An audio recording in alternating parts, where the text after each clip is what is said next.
En el ámbito de la toma de decisiones fundamentadas, las pruebas de hipótesis se destacan como herramientas cruciales. En esta presentación, exploraremos su significado y utilidad en la toma de decisiones informadas. Una prueba de hipótesis es un método que usamos para tomar decisiones, basándonos en alguna muestra, donde se formulan dos hipótesis, una nula y una alternativa. El resultado de esta prueba nos dirá si la hipótesis presentada como alternativa es correcta y rechazamos la nula, o simplemente no se demuestra ningún cambio aceptando la nula y rechazando la alternativa. Lo que debemos establecer al comienzo de una prueba de hipótesis es la hipótesis nula y la hipótesis alternativa. La hipótesis nula afirma que no ocurrió ningún cambio, que lo que se sometió a prueba quedó igual, mientras que la hipótesis alternativa afirma que sí ocurrió algún cambio y que hay diferencia, lo cual nos da evidencia para poder rechazar la nula. Para entenderlo, hagamos un ejemplo. Se lleva a cabo una prueba de hipótesis para evaluar la seguridad del auto usado de John. La hipótesis nula sostiene que el vehículo es seguro, como siempre ha sido, mientras que la hipótesis alternativa argumenta que realmente no lo es. En la prueba de hipótesis se pueden cometer dos tipos de errores. El error de tipo 1 ocurre cuando rechazamos equivocadamente la hipótesis nula, es decir, aceptamos la alternativa, pensando que hay una diferencia cuando realmente no la hay. Este error se representa con la letra alfa.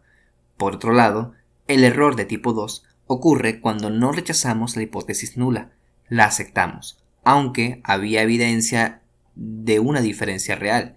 Se simboliza con la letra beta. Para resumirlo, haremos uso del siguiente cuadro.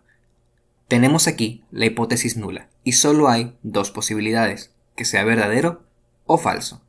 Esto no podemos controlarlo. Lo que sí podemos controlar es nuestra decisión de rechazar o no la hipótesis nula. Si rechazamos la hipótesis nula cuando es verdadera, esto es un error de tipo 1. Si rechazamos la hipótesis nula cuando es falsa, esto es una buena decisión. Si no rechazamos la hipótesis nula cuando es verdadera, esto también es una buena decisión. Si no rechazamos la hipótesis nula cuando es falsa, esto es un error de tipo 2. Volvamos a John por un momento y su auto usado para entender esto un poco mejor. Tenemos los siguientes casos. John piensa que su auto puede ser seguro, cuando de hecho no lo es. Esto es un error, ya que no rechazamos la hipótesis nula cuando tenemos evidencia de que es falsa. Por lo tanto, es un error de tipo 2. John piensa que su auto puede ser seguro, cuando de hecho sí es seguro. Esto está bien, ya que no rechazamos la hipótesis nula cuando tenemos evidencia de que es verdadera. John piensa que su auto puede no ser seguro, cuando de hecho no lo es. Esto está bien, rechazamos la hipótesis nula cuando tenemos evidencia de que es falsa. John piensa que su auto puede no ser seguro, cuando de hecho sí es seguro. Esto es un error, ya que rechazamos la hipótesis nula cuando tenemos evidencia de que ésta es verdadera. Por lo tanto, esto es un error de tipo 1. Estas situaciones nos ayudan a entender las posibles equivocaciones al interpretar los resultados de una prueba de hipótesis. En las pruebas de hipótesis, la dirección en la que estamos buscando evidencia de cambio o diferencia determina si estamos realizando una prueba de una cola o dos colas. En el ámbito de las pruebas de hipótesis, el tipo de prueba que seleccionamos depende de la dirección en la que buscamos cambios.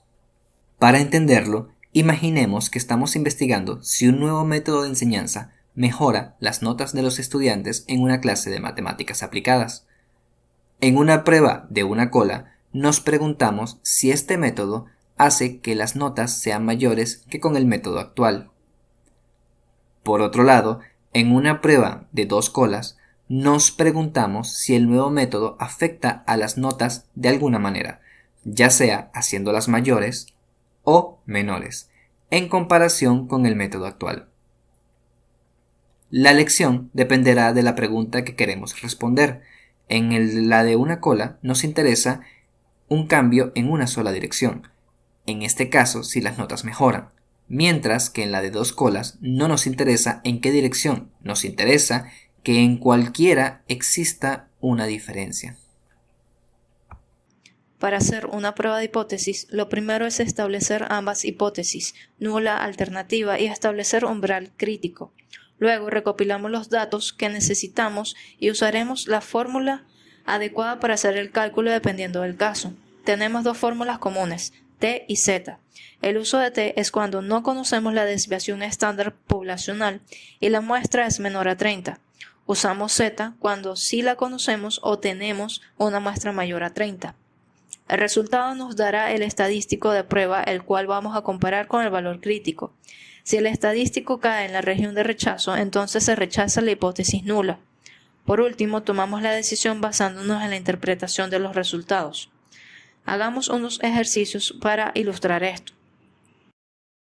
Un investigador está interesado en saber si la esperanza de vida promedio de las mujeres en los Estados Unidos es diferente de 75 años. Para ello, toma una muestra de 100 mujeres con una media muestral de 76 y una desviación estándar muestral de 7. A. Indique la hipótesis nula y alternativa. B. Con un nivel de confianza del 95%, ¿hay suficiente evidencia para rechazar la hipótesis nula? Comenzamos estableciendo las hipótesis, donde mu es igual a 75 años y la alternativa es que sea diferente. Recopilamos los datos. Usaremos la fórmula Z ya que conocemos la desviación y la muestra es más de 30. Ahora buscamos el valor crítico para poder comparar el resultado que nos dará. Siendo el nivel de confianza 0.95 y siendo esto una prueba de 2 colas, ya que solo nos interesa saber si hay una diferencia. Tomamos el 0.05 restante, que es el umbral crítico, y lo dividimos en 2, teniendo 2 lados de 0.025, que son el rango de rechazo. Con esto buscamos el valor crítico en la tabla de Z, el cual está justo aquí, 1,96 y menos 1,96.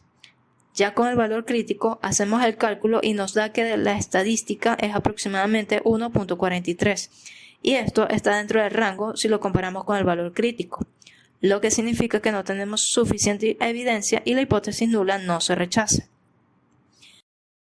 Un equipo de desarrollo de juegos desea averiguar si la duración promedio de la versión 2 de su juego es mayor que la de la versión 1. Se ha llevado a cabo un muestreo con 10 personas, revelando que la duración media de la versión 1 es de 26 horas con una desviación de 1.49, mientras que la versión 2 tiene una duración media de 23 horas con una desviación de 1.70. A. Formula la hipótesis nula y alternativa para determinar si la duración promedio de la versión 2 es significativamente mayor que la de la versión 1. B. Con un nivel de confianza del 95%, ¿hay suficiente evidencia para rechazar la hipótesis nula? Comenzamos estableciendo las hipótesis donde mu2 es menor o igual a mu1, refiriéndonos a la duración del juego de cada versión, y la alternativa es que mu2 sea mayor a mu1. Recopilamos los datos. Usaremos la fórmula T, ya que conocemos las desviaciones y la muestra es menos de 30. Ahora buscamos el valor crítico para poder comparar el resultado que nos dará. Siendo el nivel de confianza 0.95 y siendo este una prueba de una cola, ya que nos interesa saber si hay una diferencia en una dirección. Tomamos el 0.05 restante, que es el umbral crítico, y este será rango de rechazo. Con esto buscamos el valor crítico en la tabla de T. Para ello buscamos el tamaño de la muestra restando 1, siendo en este caso 2 muestras de 10. Buscamos el 20 y restamos 2. Con 18 grados de libertad, el valor crítico es de 1,734. Ya con el valor crítico hacemos el cálculo y nos da que la estadística es aproximadamente menos 4,192, y esto está dentro del rango si lo comparamos con el valor crítico, lo que significa que no tenemos suficiente evidencia y la hipótesis nula no se rechaza. Tercer ejercicio. Un investigador está interesado en determinar si el precio promedio de la gasolina regular es mayor a $2,45 en la región del Medio Oeste. El análisis de la muestra consta de 25 observaciones, con una media muestral de $2,65 y una desviación estándar muestral de $0,35. Primer ítem. Indique la hipótesis nula y alternativa. Segundo ítem. Con un nivel de confianza del 99%, ¿hay suficiente evidencia para descartar la hipótesis nula? Comenzamos estableciendo las hipótesis. La nula es donde la media muestral es menor o igual a $2,45 y la alternativa es que la media muestral sea mayor a $2,45. Recopilemos los datos. La media muestral sería de 2,65. El valor de la hipótesis nula, 2,45. Su desviación estándar muestral sería 0,35 y el tamaño de la muestra, 25. Usaremos la fórmula T, ya que conocemos las desviaciones y la muestra es menor de 30. La diferencia es que aquí usaremos la hipótesis nula, ya que es solo una muestra.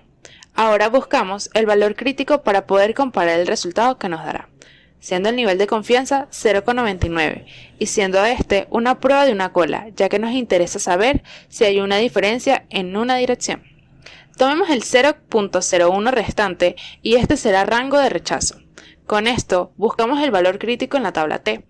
Para ello, buscamos el tamaño de la muestra restando 1. Con 24 grados de libertad, el valor crítico es de 2,49. Ya con el valor crítico, hacemos el cálculo y nos da que la estadística es aproximadamente 2,857 y esto está dentro del rango de rechazo.